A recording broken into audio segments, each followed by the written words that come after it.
Welcome Sridevi சமையல். இன்றைக்கி நம்ம சமையல் என்ன செய்ய போகிறோம் அப்படின்னா கம்பு தோசை செய்ய போகிறோங்க. அது காம்பினேஷனாக வெங்காயம் தக்காளி சட்னி செய்ய போகிறேன். வாங்க எப்படி செய்யலான்னு பார்க்கலாம். கம்பு தோசைக்குங்க ஒரு டம்ளர் கம்பு வந்து நாட்டு கம்பு எடுத்துக்கிறேங்க, அதை போட்டுக்கலாம். அது கூடவே வந்துங்க இட்லி அரிசி ஒரு டம்ளர் போட்டுக்கலாங்க. ஒரு டம்ளர் கம்பு அப்படின்னா ஒரு டம்ளர் இட்லி அரிசி போட்டுக்கலாங்க. அது கூட வந்துங்க 1/4 டம்ளர் உளுந்து போட்டுக்கலாங்க. இதை வந்து தண்ணி ஊற்றி 2-3 டைம் வாஷ் பண்ணிவிட்டுங்க ஒரு 3 மணி நேரம் ஊற வச்சிடலாம். கம்பை வந்துங்க தண்ணி ஊற்றி கழுவி எடுத்துட்டுங்க. இப்போ தண்ணி ஊற்றி வச்சுருக்கேன், ஒரு 3 மணி நேரம் ஊற்றுங்க, பார்க்கலாம். பாருங்கள், கம்புமே அரிசியில் ஊறச்சணும் இல்லைங்களா, 4 மணி நேரம் ஊறிச்சுங்க.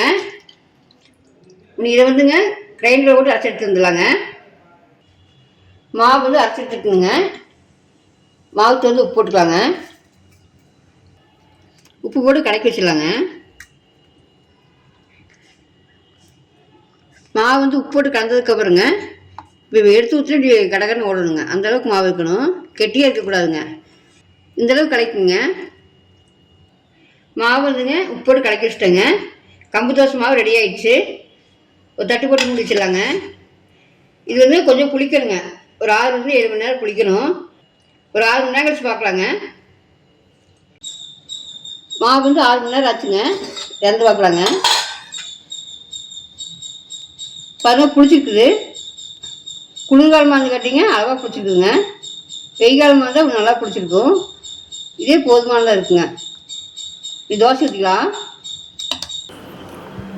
இந்த தோசைக்குங்க ஒரு சட்னி செஞ்சுக்கலாங்க. வெங்காயம் தக்காளி சட்னி செய்ய போகிறோம். அதுக்கு தேவையான பொருளை எடுத்து வச்சுருக்கிறேனுங்க. அதுக்கு அடுப்பில் வந்து வடச்சட்டின்னு வச்சுருக்கிறேனுங்க. 2 டேபிள் ஸ்பூன் எண்ணெய் ஊற்றிக்கலாம். 1 டேபிள் ஸ்பூன் உளுந்தம்பருப்பு போட்டுக்கலாங்க. 3/4 டேபிள் ஸ்பூன் கடலைப்பருப்பு போட்டுக்கலாம். கடலைப்பருப்பு உளுந்தம்பருப்பு செவந்து வரட்டு.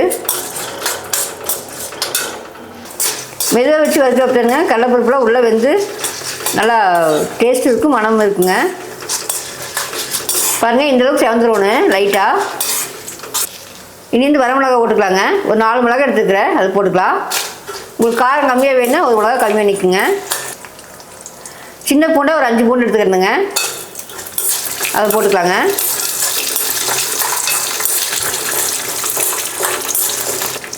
இதை வந்து 1 நிமிஷம் வறுத்து விடலாம். நீங்கள் வந்து அடுப்பு கம்மியாகவே வைக்கணுங்க, ஏன்னா கம்மியாக போட்டு வறுக்கிறதுனால சீக்கிரமாக வந்து சூடேறி கருவேலுக்கு வாய்ப்பு இருக்குது. அடுத்தது வந்துங்க புதினா போட்டுக்கலாங்க. இந்த அளவு ஒரு புடி அளவு போட்டுக்கலாங்க. அடுத்தது வந்து 200 கிராம் வெங்காயம் எடுத்துக்கிறேன், அது போட்டுக்கலாம். நான் சின்ன வெங்காயம் போட்டுக்கிறேங்க.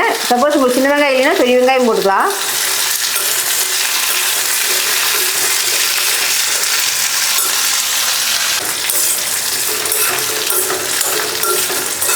வெங்காயம் நல்லா வதங்கி வந்துச்சுங்க, ஒரு 50% வதங்கிடுச்சு. அதுக்கடுத்து தக்காளி போட்டுக்கலாங்க. தக்காளி வந்து நான் வெங்காயம் 200 கிராம் எடுத்துக்கிறேனுங்க. தக்காளி வந்து 125 கிராம். நம்ம கப்பில் எடுத்தோம்னா 1 கப்பு வெங்காயம் அப்படின்னா 3/4 கப்பு தக்காளிங்க. இப்போ தக்காளி போட்டுக்கலாம்.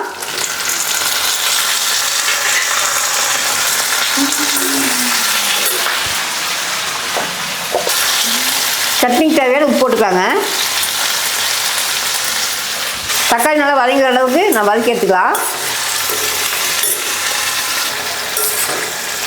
தக்காளி பச்சை வாசம் போகிற அளவுக்கு வதக்கலாங்க.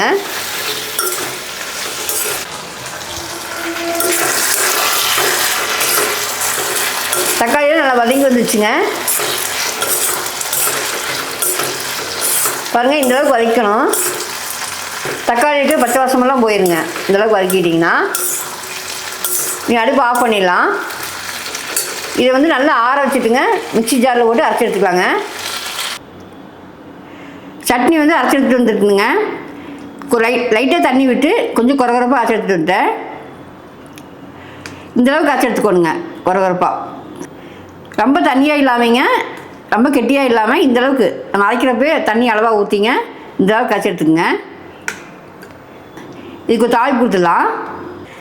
இந்த சட்னிக்கு வந்துங்க ஒரு தாளிப்பு கொடுத்துடலாங்க. 2 ஸ்பூன் எண்ணெய் ஊற்றிக்கலாம்.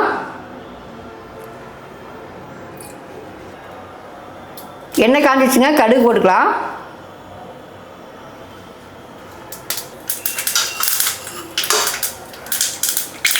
உளுந்தம்பருப்பு போட்டுக்கலாங்க. ஒரு ஸ்பூன் போட்டுக்கோங்க உளுந்தம்பருப்பு. 2 கடலைப்பருப்பு.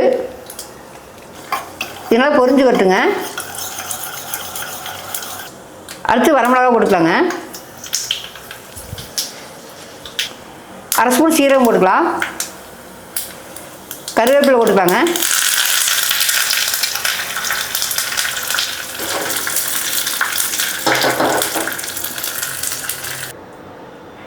சட்னியில் கொட்டிடலாங்க. கம்பு தோசைக்குங்க வெங்காயம் தக்காளி சட்னி ரெடி ஆகிடுச்சு. நீங்கள் அடுத்து தோசை ஊற்றிக்கலாங்க. அடுத்தது தோசை ஊற்றிக்கலாங்க. மாவு வந்து இப்படி இருக்கணுங்க, தோசை மாவு அளவுக்கு. எடுத்து ஊற்றினா கடகன்னு போகிற மாதிரி இருக்கணும்.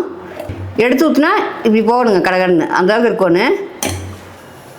தோசை ஊற்றுறதுக்குங்க தோசைகள் அடுப்பில் வச்சுருக்கிறேன். சூடு ஏறிடுச்சுங்க. தோசை ஊற்றிக்கலாங்க.